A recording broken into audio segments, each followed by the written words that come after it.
Oh hey, welcome back. This is without a doubt one of the most insane steals out there for Jazzmasters and Jaguars, and it's one of the best offset vibratos I have ever tried. But it doesn't work out of the box.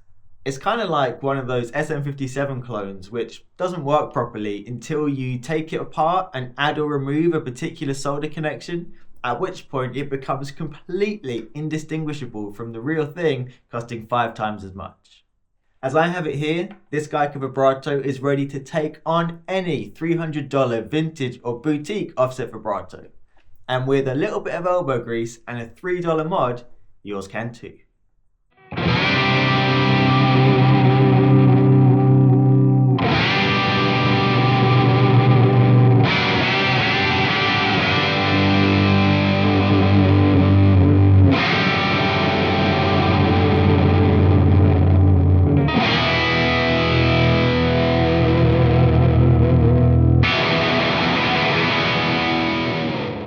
If you like offset guitars or aftermarket upgrades, or if you've just been wondering whether this Guyker vibrato might be for you, then please give this video a like to appease the insatiable algorithm.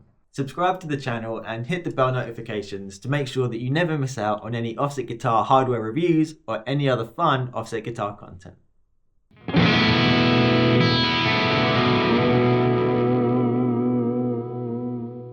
So this is part 2 of my look at the Guyker offset vibrato, the in-depth review. Let's just recap quickly part 1, the initial impressions, in case you missed it.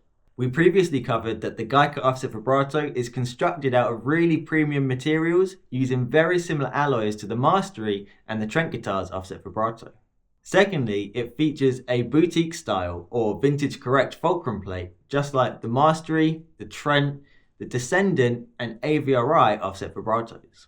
And lastly, it features an adjustable fit of the arm in the collet in a very similar way to the Mastery and Descendant designs. However, I did raise 2 concerns about the unit, one in relation to the arm and one in relation to the spring. And boy, were those concerns valid. Let's pick up just after I initially installed the vibrato.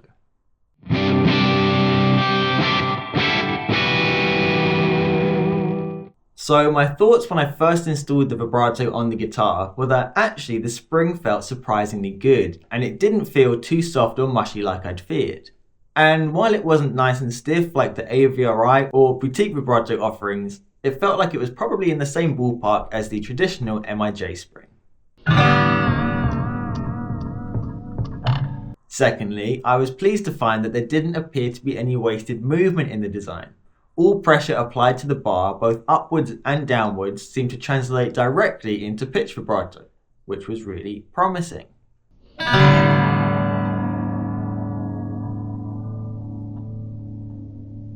And lastly, overall, it just seemed to be very responsive, it always seemed to return to pitch nicely, and seemed to have a very smooth action. However, after picking the guitar up and actually playing in a more realistic way with slightly more aggressive playing, I noticed some pretty significant issues that really needed addressing. The first set of issues were regarding the arm, and straight away I noticed that the arm on this unit was nowhere near as tall as the arm you traditionally get on an offset vibrato. With the spring tension set up correctly to counterbalance these 12 to 56 strings, so that if I broke one of them, engaging the lock button would return all the strings back to pitch, the end of the bar was very close to the strings. This meant you couldn't really grip the bar without your fingers coming into contact with the strings. I had to try and grip the bar only with the end of my ring finger and the side of my pinky to try and avoid hitting the strings with my hand whilst playing, and this felt super unnatural.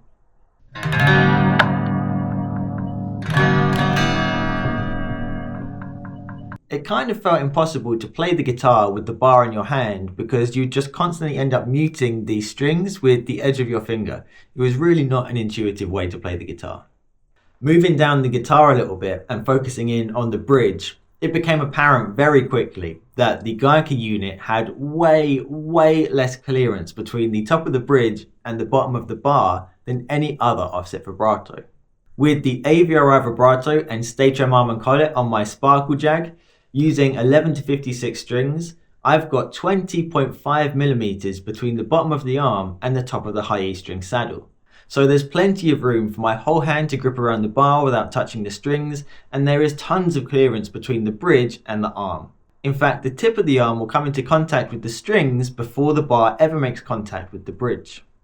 With the complete AVRI assembly on my purple Jag, I've got a full 26mm between the bottom of the arm and the top of the bridge, so tons of room for my hand for playing with the bar in my hand, and the bridge is never going to come into contact with the bottom of the arm. Whereas on this Paisley Jag, using the Guyker Vibrato and the Bensonite Bridge, there was only 5 to 6mm clearance between the bottom of the arm and the top of the bridge. While this would be okay for very gentle playing, for any kind of normal playing or for playing with the bar in your hand, it was very easy to make the bar come into contact with the bridge. Or in other words, it was exceptionally difficult to stop the arm from smacking into the bridge whenever you were using the vibrato, particularly for any kind of glide guitar playing or for playing with the bar in your hand.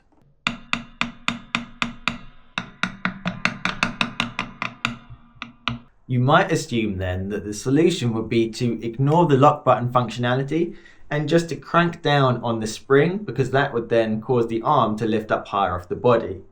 But that brings us on to the second set of issues, and those are regarding the spring. Firstly, it became evident pretty quickly that the Guyker Vibrato was way more noisy and rattly than an AVRI, and there was significantly more noise it produced than my Trent Vibrato.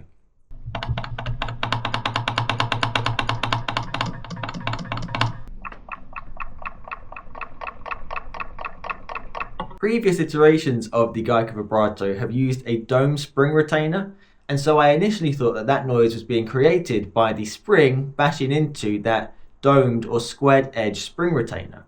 However, when I took the unit apart, I found that the Guyker Vibrato is actually using a conical spring retainer now, just like a premium AVRI unit. So I was really confused about where all this extra noise was coming from. We'll come back to this a little bit later.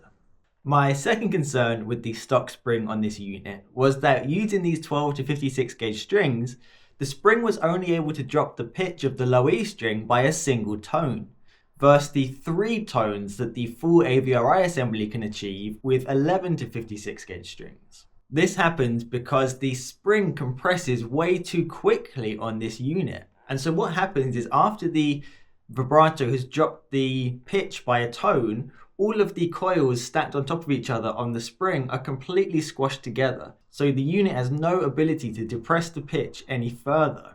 This is because the spring collapses way too quickly. The spring is fully depressed after dropping a 56 gauge E string down a tone, and then the pitch cannot be changed any further because the coils of the spring are already completely squashed together with no further room for compression.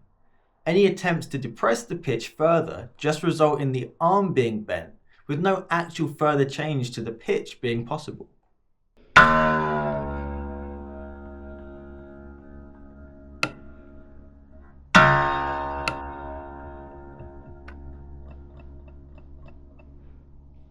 When the spring is fully compressed and all of the coils make contact with each other, the spring also produces an additional clicking noise in addition to the rattling noise I've already mentioned earlier on.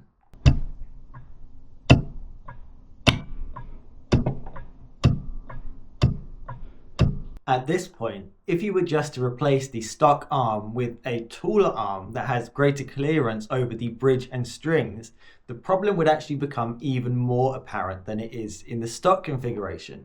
And that's because the travel of the arm would be so much greater, and therefore the point at which the spring becomes fully depressed and can't travel any further would be so much earlier on in the travel of the arm. And for those of you wondering, yes, I did try putting the AVRI arm in this unit, but unfortunately it wasn't a good fit and it was way too loose in the collet. So that isn't an option.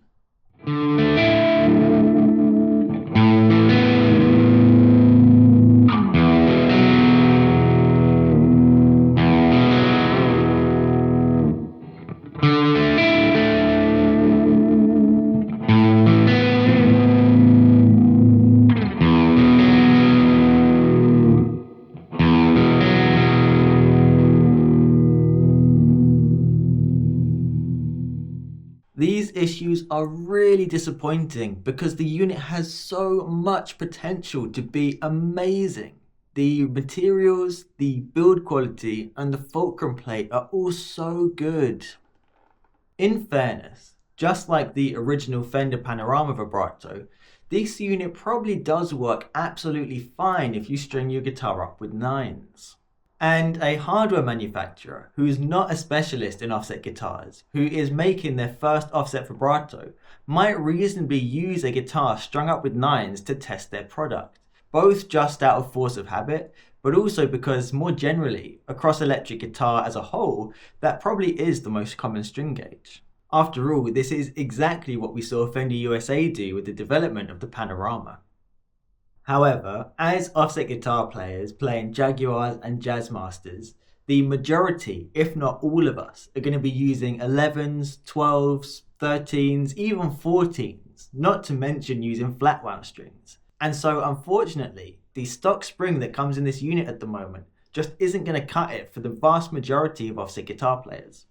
I think we can put this down to a genuine, honest mistake on Guyker's part, and I'm really hopeful that once they see this video, they are going to address this moving forwards to revise the spring that they're using. They seem to genuinely really care about their products being good, and so I'm hoping with this feedback they will take that away and use it as a way of improving this vibrato.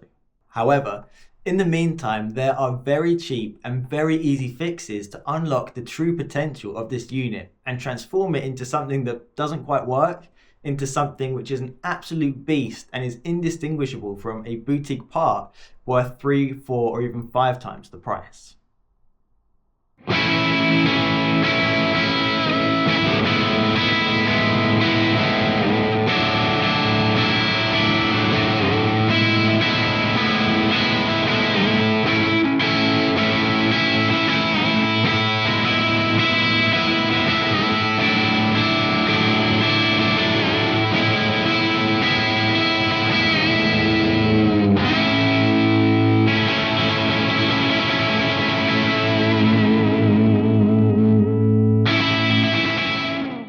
So the first thing that we need to do to make the Guyker Vibrato more usable is to replace the spring. And fortunately, the right spring is very cheap and easy to get hold of. The difficulty is working out what the right spring is in the first place. However, luckily for you, I've spent about $60 or $70 in the last month trying out different springs, and I've tested a bunch of different options. From Ryan Burke's yellow Panorama spring to Fender springs and all sorts of different gauges and lengths of spring in between. If you want to learn more about springs in offset guitar vibratos, I'm going to make a whole video on that soon, so do subscribe and stick around and keep your eye out for that video coming in a few weeks. However, for the purposes of this video, it suffices to say that I have found a spring that completely transforms this unit and makes it a serious and genuine contender against the Mastery, the Halon, the Descendant, and even the Trent Vibrato. And that is a 2mm carbon steel spring. A 5-pack of these springs will only set you back £2.50 in the UK or $3.50 in the US, and I'm going to put a link to that particular spring in the description below. I'm going to include an affiliate link if you want to support the work I do, the research I've done testing all these different springs, and to help me keep making videos, but I will also include a non-affiliate link if you just want to give all of your money to a Chinese corporation. For just 50p per spring or 70 cents in the US, it's really an incredibly small outlay needed to transform this vibrato. And maybe if Guyker could buy them in a large enough quantity and employ economies of scale, perhaps they could use this exact spring and it wouldn't change the price of the vibrato that much. If they could do that, it would transform this unit into a mastery killer straight out of the factory.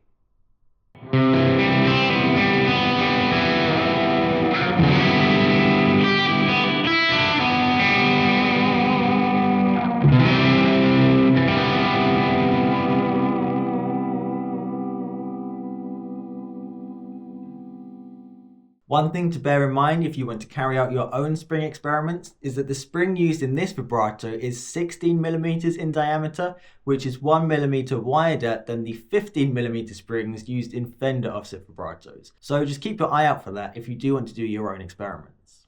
However, with this replacement spring, the feel of this unit is now unreal. I prefer the feel of this unit over my AVRI and even over the feel of the spring in the Trent offset vibrato as well.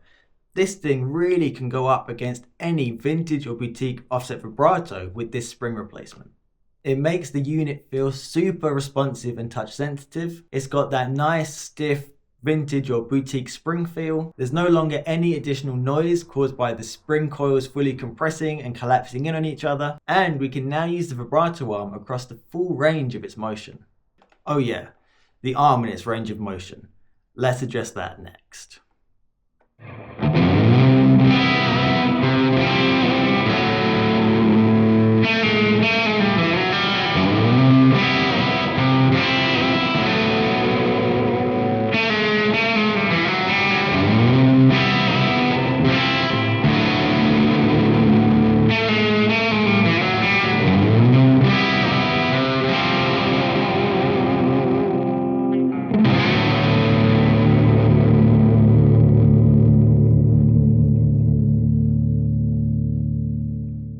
Okay, now we've got to do something about this vibrato arm. It just isn't usable in this stock configuration with the bar being so close to the bridge, and also there just not being enough to put your hand around the bar as well. It is just not an enjoyable or intuitive or usable experience in my opinion. So I'm going to try to modify the existing bar to see if we can make it a bit more usable. Now, if I was big and beefy and strong like Mike Adams, or if I had a nice workbench like Che from Lounging Guitars, I would really easily be able to bend this bar into a more usable shape. But unfortunately, I don't have either of those things. So we're going to have to improvise a little bit. What I want to do is I want to open up the bend a little bit, the right angle bend, so that the arm will be higher off the body and higher off the strings. We might need to adjust the shape a little bit more than that, but that's what I'm going to try to do. Now, when I've tried to bend arms before, the best way I've found to do it is actually by using this cab.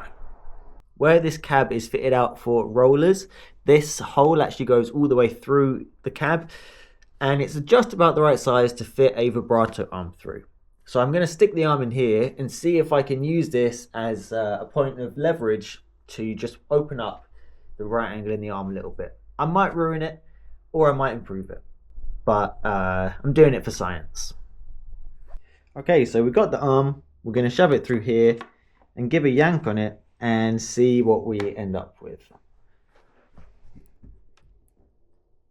It's moving nicely. What I don't want to do in the process, of course, is damage my cab. So it turns out my cab wasn't quite up to the job on this one in the end. I've only used it before for adding a curve into the vibrato arm, and it wasn't cut out for quite such extensive reshaping work. However, the thing that I found worked really effectively for this was the keyhole in my front door and a small little tabletop vise. Putting the arm through the keyhole on my front door gave me a great amount of leverage for pulling up on the arm to open up the right angle bend in it, and it was super easy to do. I also wanted to take out the Strat or Mustang style kink up in halfway through the arm, as once the bend is opened up in the arm, having the arm stick up at this angle then makes it way too high. Again, using the keyhole and some moderate force, I was able to really nicely bend that shape out of the arm and make it a much more usable shape for an offset guitar arm. While I was at it, reshaping the arm anyway, I thought I might as well put a nice curve into it, like on a vintage Jazzmaster-to-Jaguar or the Staytrem arm.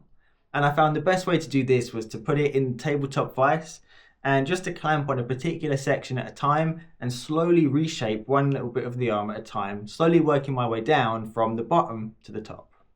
I didn't really film this process because I was constantly moving from the front door back into here to check my work, and for some of it I was even sat on the floor holding the bar in both of my hands and using my foot to press in the middle to pull the bar into a curve using my foot. And it didn't look very elegant, so I decided not to film that part of the process. If you've never bent a vibrato arm before, this all might sound a little bit intimidating, but it is really easy. You don't need that much force, and it only takes 10 minutes tops, and it completely transforms the feel of the vibrato. It really is worth doing.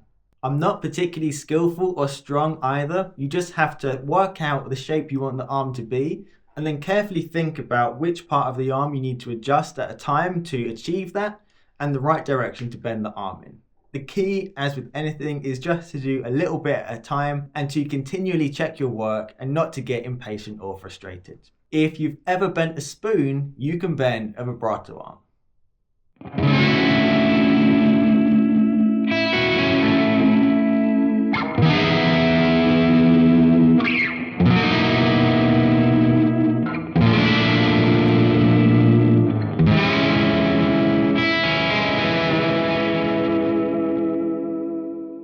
The other essential mod I found was needed for this vibrato arm was to complete the hammer trick on it.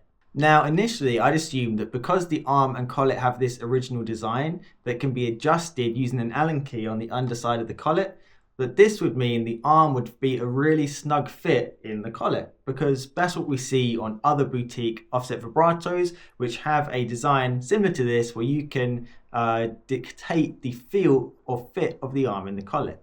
However, on the Guyker design, this simply adjusts how floppy or stiff the arm is in terms of its swing in the collet, and not actually the firmness or security of its fit in the collet overall. In other words, even though the grub screw on the bottom can be used to make the arms have a very tight fit in terms of its swing, so there's a lot of resistance to moving the arm in a lateral direction, that doesn't translate into a tight fit all the way up and down the collet, and the arm was still able to rattle and knock against the top lip of the collet here and make that annoying noise which I talked about earlier on in the video. I was sure it wasn't this at first because I thought the design of the arm and collet must prevent the arm from knocking, but on further inspection, all that annoying rattling noise was coming straight from here with the arm and collet fit. Therefore, just like on a vintage Fender offset vibrato or on the AVRI, the hammer trick is essential to stop the arm knocking and rattling around in the collet. If you're not familiar with the hammer trick, I'll put a link in the description below to our old pal Mike's video, because he'll be able to teach you how to do it much better than me. However, I can confirm that once the hammer trick has been completed, it transforms the unit into a much quieter performing unit and eliminates that issue of the arm rattling in the collet. So I would definitely recommend you do that if you pick one of these up.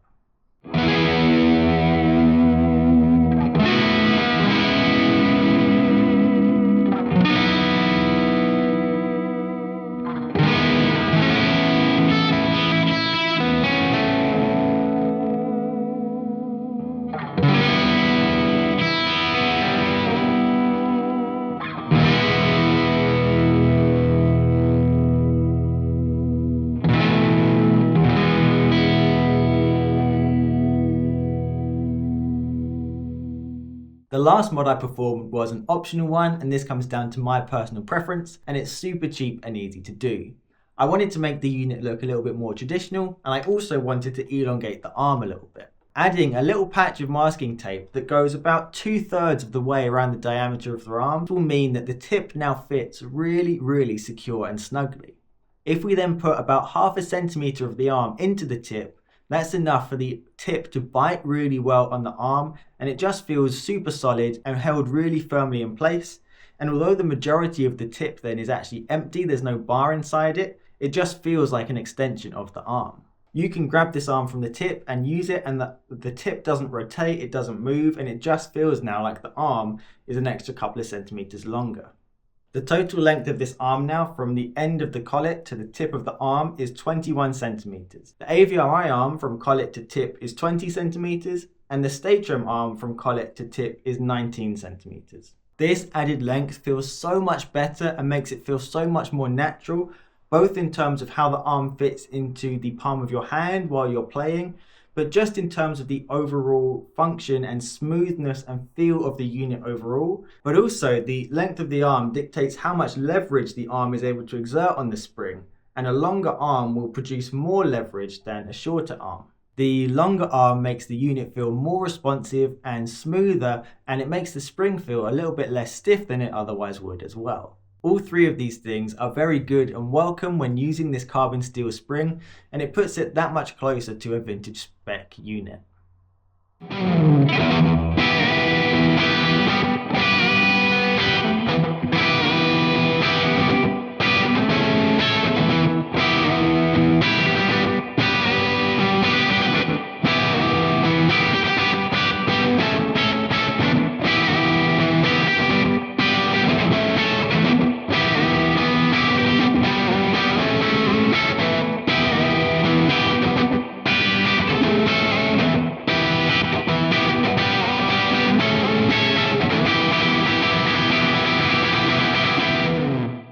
Alright then, so now we've spent $3.50 and 10 minutes of our time modding this unit. What are the things that I love about it? A few of these positives were covered in the first impressions video anyway, but the first one absolutely has to be the quality of the build materials. 304 stainless steel is such an excellent high quality alloy that is in a very similar ballpark to that that's used on the best offset vibratos out there, like the Mastery and the Trent offset vibrato. And it is a much higher quality alloy than is found on the Fender AVRI unit. And when combined with the boutique collet adjustment that allows you to dial in exactly how stiff or floppy the rotation of the arm is, this really is a boutique style package. Secondly, combined with that vintage correct or boutique style fulcrum plate design, this unit is really responsive and reliable and has excellent tuning stability. It's not just good in theory, it really makes for an excellent vibrato experience in practice. Thirdly, while I did find the feel of the unit in its stock configuration very underwhelming, with just 10 minutes of elbow grease and a 70-cent spring, this unit isn't now just a good feeling unit, it is one of, if not the best feeling offset vibratos I've ever tried. The stiffness and smoothness of the action now is just heavenly. It feels so nice to use, returns to pitch so reliably, and possibly has the perfect amount of resistance to it. You can still do gentle flutters with it and use it in a subtle way, but it feels amazing when you really dig into it and use it with some passion or aggression. The spring just keeps bouncing back and begging for more. It is a really, really enjoyable tremolo to use.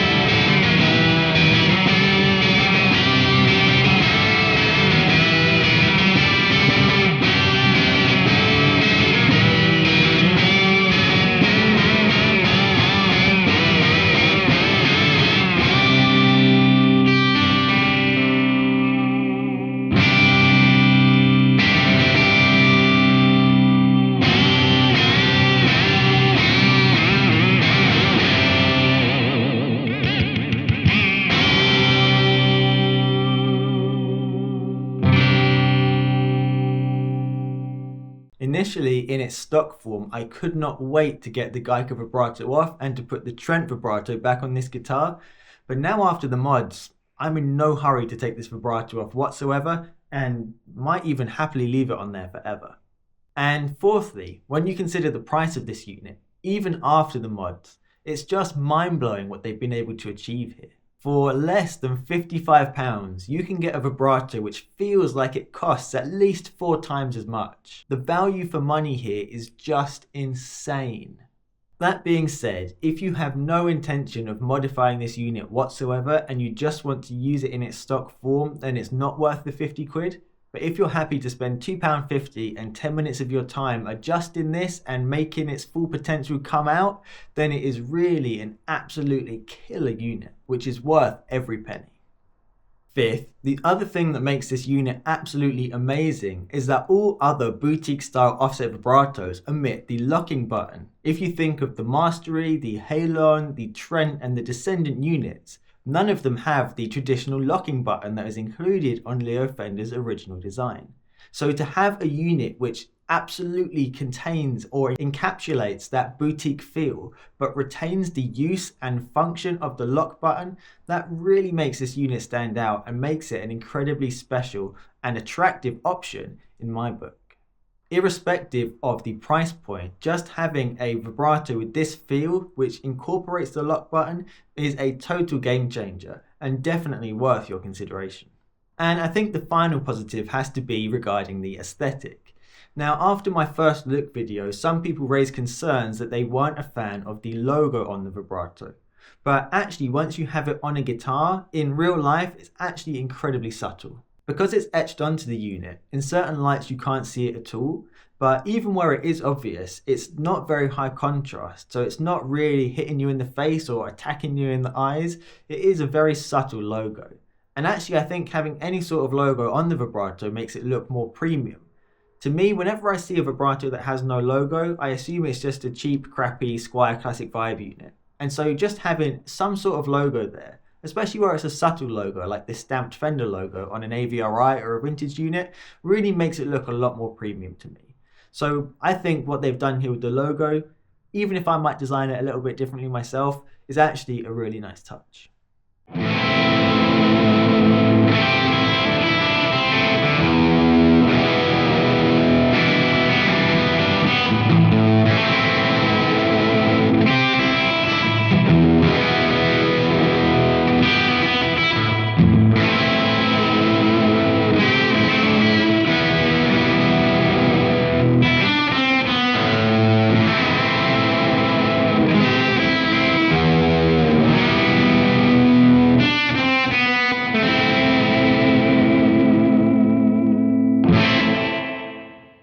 Alright then, so that's been a whole load of positive things, but are there any negatives with this unit, or is there any room for improvement in the future? Well, obviously we've covered the whole issue already with the spring and the arm, and that is definitely room for improvement, in my opinion, that Guyker could do from the factory. However, let's put that aside for 1 second. Firstly, after my first impressions video, some people got in touch expressing concerns around QC with this unit, quality control, expressing that they had bought a unit which had some concerning features, sharp edges, particularly around the string holes and on the top edge of the vibrato unit as well. Now, my unit doesn't have any of those issues at all, so I can't speak for those issues or how common they are. Mine is flawless in that regard. But if you do have any issues or concerns like that, my experience of working with Guyker is that they are really genuinely concerned with their products being good, and they really want to give good customer support and customer service. So I would encourage that you would reach out to them and express those concerns and see if they can sort those out for you. I hope that their customer service is as good in reality as the contact that I have had with them suggests. But my unit is fine QC wise. I hope yours will be too, but it's just something to bear in mind. Secondly, just like vintage Fender units and the AVRI, these screws here which hold the fulcrum plate on are very bulbous, and they will rub up against your strings and cause you issues of string snapping if you don't solder your strings first. So just like on any Fender unit, including vintage units or the AVRI, I would 100% recommend you dismantle the unit and flip these outer two screws over to avoid those string breakage issues. I wouldn't say this is a particular flaw with Guyker's design in particular. This is a flaw taken directly from Leo Fender's design, and many boutique aftermarket options will have low profile or completely flat and countersunk screws here. It's just something to bear in mind. Thirdly, as we've covered already, despite the redesigned fit of the arm and collet, you will still need to perform the hammer trick to eliminate rattle with the arm and collet on this vibrato. Like I said, I had assumed that Guyker's redesigned fit between the two components would have eliminated any issues of rattling or knocking. It hasn't. It is good that you can adjust how floppy the arm is. That's really nice. But I would have hoped that while they were working on that, they would have made sure that the arm was a really snug fit in the collet and it wouldn't have caused any rattling. That's not the case. So just like an AVRI, a vintage unit, or even an MIJ or a Squire unit, you will need to perform the hammer trick to eliminate that knocking noise. It's easy to do, it's not a problem particularly, and again, it's not an issue that is unique to the Guyker unit, it's just one that is inherent in the offset vibrato design that hasn't been addressed. And finally, even after the hammer trick, and despite the many boutique style features that this vibrato has, it's still not as quiet in operation as an actual boutique vibrato. My Trent guitar's offset vibrato is completely silent in operation, whereas the Guyker vibrato has a similar level of overall noise to the AVRI. So again, that's not necessarily a really bad thing. It puts it in a similar ballpark to an AVRI unit. However, it doesn't quite have exactly all the features that a premium boutique unit would have in terms of the silent operation. But again, it's not exceptionally bad or a particular problem with the Guyker unit. It just doesn't have quite the refinement of the units that cost 4 times as much. However, given that it is 95% of the way there to being on par with those really expensive boutique units, and it only costs 25% as much, I really don't think there's a lot to complain about here.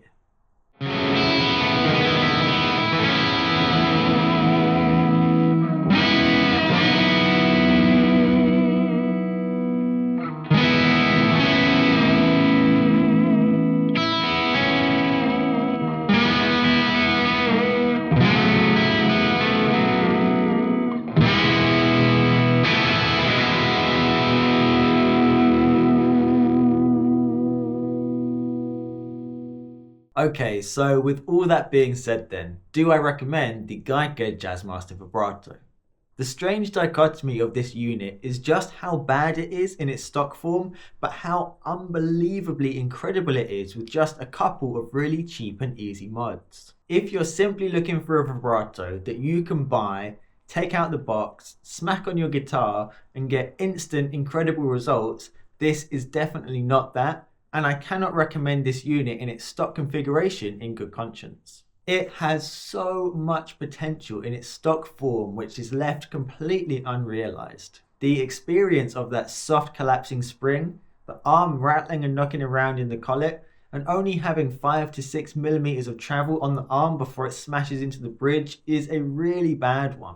It really doesn't make for a fun or enjoyable experience whatsoever, and in that configuration I just wanted to take it straight off my guitar and never use it again. However, after 10 minutes of light elbow grease and $3.50 for a pack of 5 springs, and suddenly this unit is transformed into an absolute beast of a vibrato.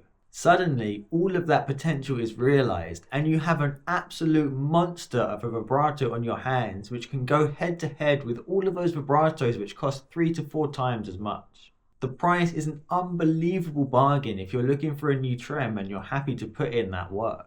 Swapping the spring is just as easy as adjusting the height on your bridge. You just unscrew the retainer on the bottom until it comes all the way off.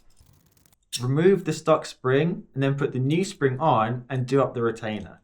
It doesn't matter how much you do up the retainer at this point because we adjust that once we got the guitar strung up to make the spring counterbalance the strings properly. So all you need to do is put it on there enough that it's not going to fall off and then put the unit on the guitar. And that's all it takes to do the spring swap. I've already done all the legwork for you, testing out a ton of different springs and finding out the best one. Really, any able-bodied person who has the mental capacity to engage in any sort of guitar modification should be able to do this. And if you don't have a tabletop vise to adjust the shape of the arm, as a guitar player, modifying your guitar, you're probably going to need one at some point anyway, and they're very cheap to pick up. There's really very few excuses to trying this out for yourself. And if the worst comes to the worst and you completely mess up the arm, then you can always replace the arm and collet in the future. Just as a side note, for those who perhaps don't want to go through the effort of reshaping the arm, but maybe have an AVRI arm and collet lying around, or even a stage trem arm and collet, I can confirm that the Guyker Vibrato uses the imperial threads, so the US non-metric thread size for the collet. So if you do have an AVRI arm and collet lying around, or a stage trem, or you want to spend £30 to put yourself on the waiting list for a stage trem arm and collet rather than reshaping the arm yourself, that is absolutely going to be an option. However, I'm going to put the stock collet back in with the reshaped arm because I'm very, very happy with that solution.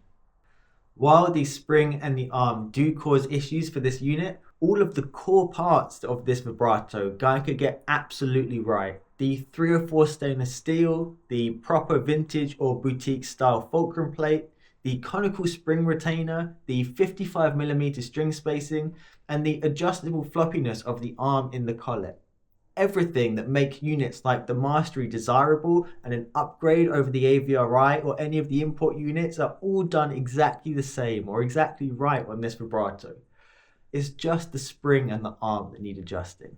Otherwise, all of the best parts of the Mastery are captured in this unit, especially after we adjust the arm and swap out the spring. If Guyker can fix this from the factory, then they are onto something truly unbeatable. I would even be happy to send them this arm so that they can copy this and one of these springs so that they can use it as a reference so that they can fix all of these issues, because this has so much potential to be great and I just want it to get there and I want them to be able to sort this out. But even if they don't, you now have the knowledge and the parts you need to be able to do this yourself.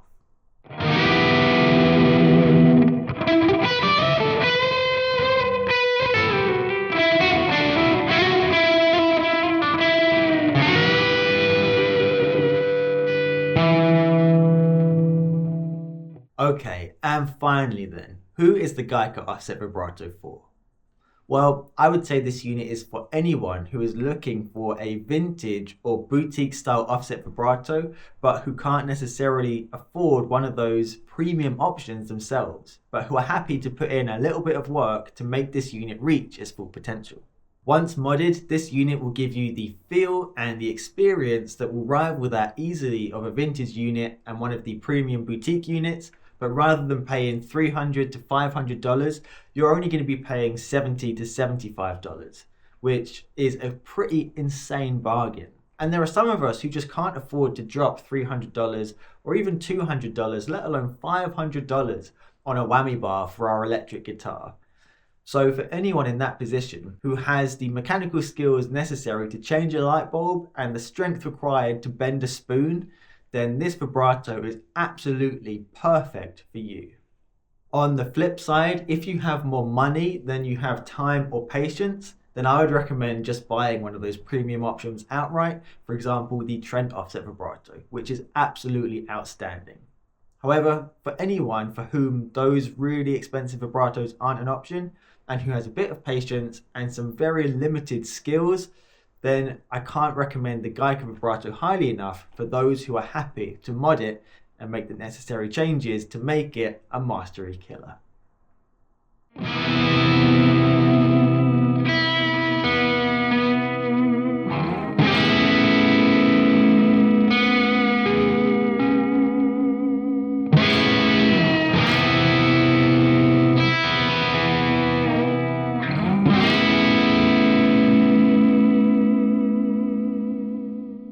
Cool, so that is everything for today's review. This video has really been a ton of work to try the vibrato out and then to work out how to fix all of its problems, and just all of the kind of research and work and filming and editing that's gone into this video has really made it quite a formidable task for me. So I apologize for those of you who have been waiting for this to come out for a few weeks, but I hope all of this information will be really useful for those of you who are considering buying one of these units, or perhaps for those of you who have bought one already and found that it's not quite exactly what you were expecting. It's a really strange unit in that it has so much potential that just hasn't quite been finely tuned in properly at the factory. And I'm hoping that Guyker will really take this on board and run with this and be able to adjust this and address this from the factory, because really in its stock form it's not fit for purpose. Guyker are currently developing a second Jazzmaster vibrato as well, so I hope the lessons learned from this video will be really informative and instructive in the decision-making process around the new unit that they're currently developing. And I really hope I'm going to be able to get my hands on one of those as well to show you that one when it's finally ready. If you've tried the Guyker vibrato or you have any questions about it that I haven't covered, or any questions about springs or anything else like that, please do leave those in the comment section below and I'll get back to you in as much detail as you would like. Alright then, well that's everything for today. Until next time, take it easy, look after yourselves, and we'll see each other again soon.